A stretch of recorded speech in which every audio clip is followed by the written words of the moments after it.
Vi ste trećeg 2 TR.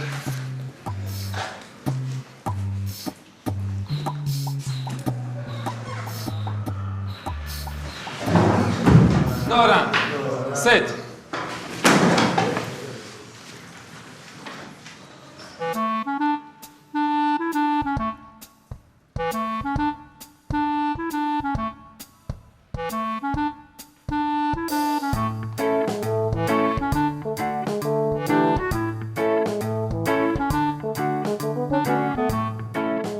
Zašto si se vratio u Vukovar? Pa na nagovor roditelja više, pošto 6 godina nisam bio kući.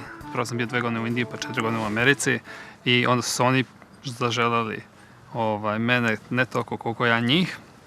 Pa se vratio čisto da, eto, udovoljim svojim roditeljima, da provedemo ovdje neko vrijeme i da otputujem dalje na školovanje. Međutim, planirao sam da ostanem ovdje godinu dana, pa sam našao ovaj posao kao profesor i sad sam vezan za školu neko vrijeme. 1 kroz kosinus na kvadrat x i sad i ovdje imamo minus. Znači minus možemo staviti ispred zagrade. Jel pratiš? Da, zapisuješ. Pa kako da pratim i zapisujem? Baš tako kako si rekao. I pratiš i zapisuješ. Dakle imamo kosinus na kvadrat x kao zajednički, imamo 1 minus sinus na kvadrat x minus 1. kasniš, a to nije lijepo. Da pratiš? Tako je. Šta sad?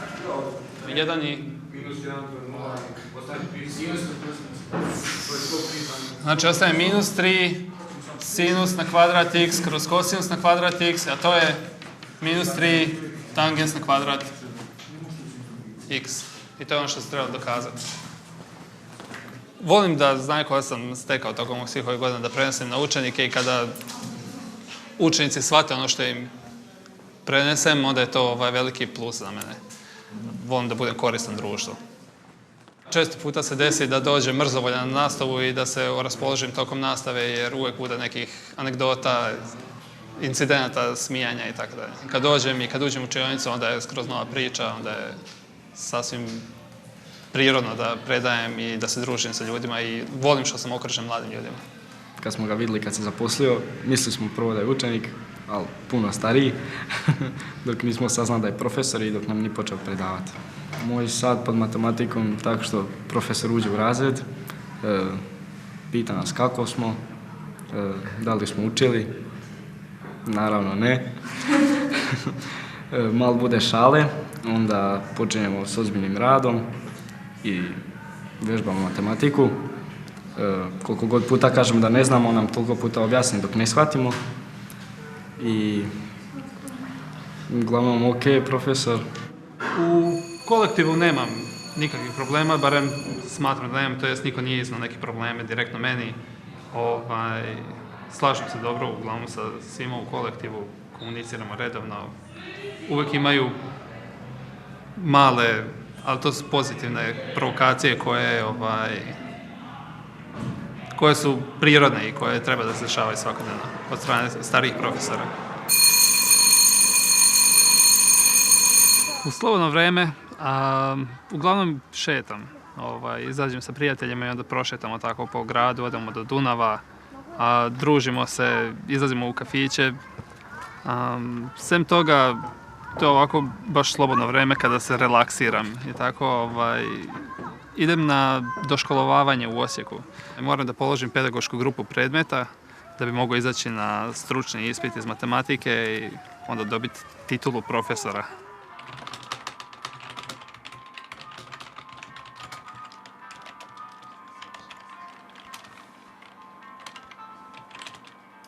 Gonna be in Amsterdam on the 22nd. Just visiting a couple of people. And you should come.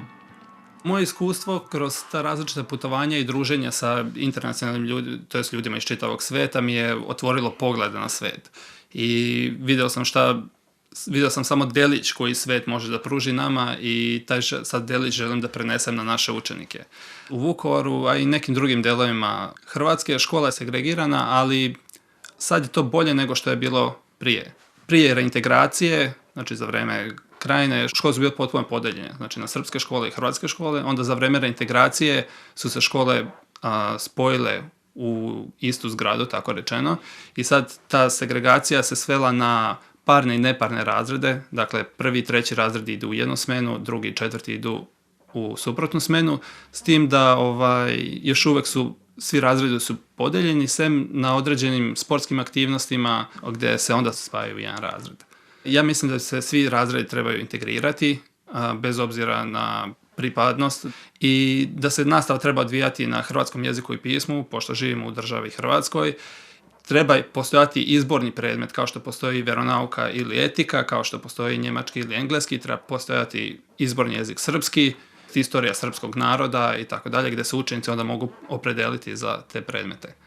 Sad, tu postoji jako puno političkih nesuglasica, veliki broj ljudi bi ostalo bez posla, nezaposleno jer bi bilo višak profesora i tako dalje, tako da to trenutno ne može biti rješenje, ali nekad u budućnosti tome treba težiti.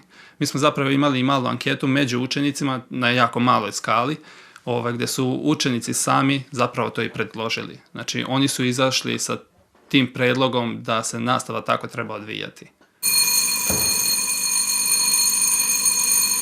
Kontrolni su bili katastrofa.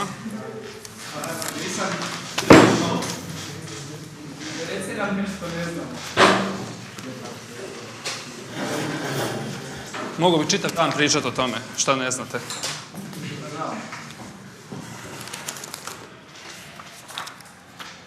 Danas ćemo ponavljati, u sredu pišite ispravak. Šta je danas ponedjeljak? 3 stvari koje me najviše smetaju u Vukovaru. Grad je poprilično mrtav, kako bi se reklo žargonski. Nema dešavanja i malo se poduzima po tom pitanju da se da se napravi nešto za mlade. Druga stvar je nezaposlenost i što većina intelektualnih ljudi odlazi iz Vukovara i ide negdje dalje, znači da se i obrazuje i traži posao i tako dalje, jer grad kao grad ništa ne nudi. I treća stvar je ta još uvijek nacionalna nastrojenost koja, po mom mišljenju, je sad spala na neki minimum, međutim još uvijek postoji, tako da mislim da bi se trebalo poraditi na tome, trebao bi grad i, tako da kažem, intelektualni deo ovog grada da se potrudi malo da se to reši.